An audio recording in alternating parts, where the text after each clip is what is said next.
पाकिस्तान तहरीक इंसाफ के रहनुमा शेर अफजल मरवत को इस्लामाबाद पुलिस ने गिरफ्तार कर लिया। गिरफ्तारी के मनाज़र आप स्क्रीन पर देख सकते हैं। पुलिस ने शेर अफजल मरवत को गिरफ्तार करने के बाद थाना सेक्रेटेरिएट मुंतकिल कर दिया है। रोड बंद है, किस वजह से हमें बताया? खुला हुआ रोड, खुला हुआ।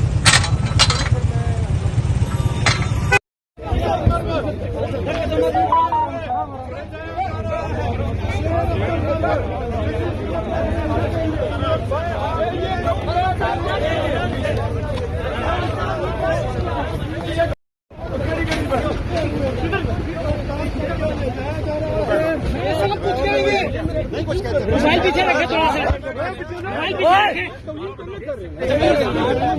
मरवत साहब क्या कहेंगे आपकी गिरफ्तारी पे? मरवत साहब क्या कहेंगे? मरवत साहब क्या कहेंगे? हम खान के साथ खड़े हैं और कहीं पीछे रखे।